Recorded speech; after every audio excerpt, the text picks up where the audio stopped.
As an individual grows up, they begin to realize things about the world around them that they never understood in their childhood. This also goes for groups and even entire nations. But how do we cope with these realizations?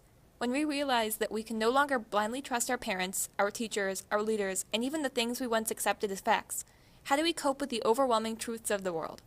Do we fight for what we believe in hopes of changing our world for the better? Do we flee from these realizations and try to ignore them? Or do we merely sit where we're told and wait for our lives to become even the slightest bit easier? Teens are tasked with making the jump from the blissful ignorance of childhood to the burden of adult knowledge through the realization that their authority figures are not as infallible as they once had seemed.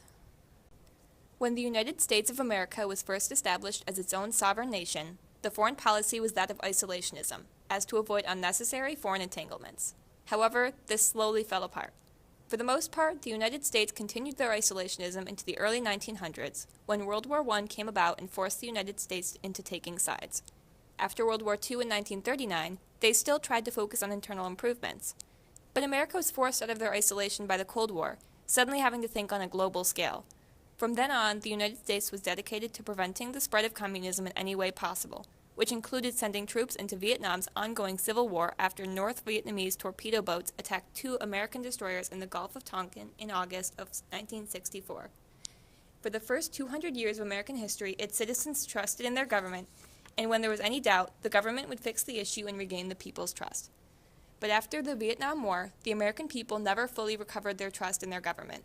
The first anti-war sentiments started on college campuses in the Students for a Democratic Society because they began to organize teach-ins so that they could express opposition for the Vietnam War by educating the people about what was actually going on overseas. As the war continued into 1967, there were approximately 500,000 troops in Vietnam, with no real progress seen, despite the $25 billion the war was costing the U.S. for every year it stayed involved. More and more men were being drafted to fight in a war they didn't believe in, all because their government said so. Americans became understandably more upset. This led to a demonstration of approximately 100,000 protesters that gathered at the Lincoln Memorial on October 21, 1967. Of those 100,000 protesters, 30,000 continued on to march to the Pentagon later that same night. U.S. Marshals and soldiers were brought in to protect the Pentagon, leading to hundreds of arrests. The Vietnam War led to a clear division between the United States government and the citizens it was supposed to govern, and this resentment of the government's authority and perceived inability to understand what the people wanted created a rift that still hasn't been bridged to this day. America came of age with this realization, fully understanding the responsibility that citizens have in their country's life. Of all the changes taking place in America's relatively short lifespan, the Vietnam War protests showed the Americans that the government wasn't an infallible and perfect system, instead seeing flaws in their authority figure. Anti-Vietnam War protests became protests against apartheid, nuclear war, LGBTQ discrimination, and so many other issues that the people took into their own hands, knowing now that American government has flaws and can't always be trusted to handle everything. From getting kicked out of school to not respecting his own parents, Holden's disdain for adults is clear. He views grown-ups as sold out, cold, unfeeling, selfish, and almost inhuman creatures that have it out for him. Any trust he once held for authority figures has been lost to his own maturity, and this is best exemplified in Holden's relationship with Mr. Antolini. Mr. Antolini doesn't speak like an authority figure, unlike Holden's teachers. The unconventional approach to Holden's education and experience that Mr. Antolini takes brings Holden closer to him and earns Holden's respect. However, Mr. Antolini falls victim to Holden's snap judgment of adults after touching Holden's hair in an affectionately concerned manner. Holden sees it as a perverted act, suddenly losing all the trust he once held for Mr. Antolini. This snap judgment may be immature, but it shows a dawning maturity as Holden isn't blindly trusting adults anymore. It's a sad and difficult realization Holden handles differently than the Vietnam protesters did. The Vietnam protesters fought against these issues with their authority, while Holden simply uses these quick judgments to initially shield himself from real knowledge of adults, as he learns to handle the knowledge that even trusted authority has flaws.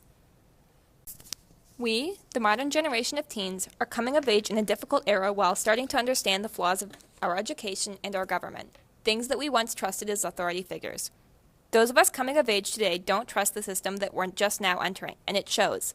We've realized that our textbooks in school are old and outdated, that teachers hold bias, that we're being seen as numbers in a grade book rather than as people, and that college isn't a choice.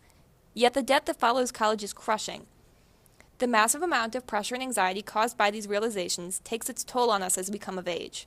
We struggle through the standardized tests, the pressure, everything that just seems pointless.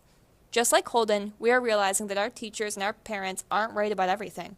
And just like Holden, many of us are suffering from mental illnesses along with these realizations that come from entering adulthood that make everything seem even bleaker.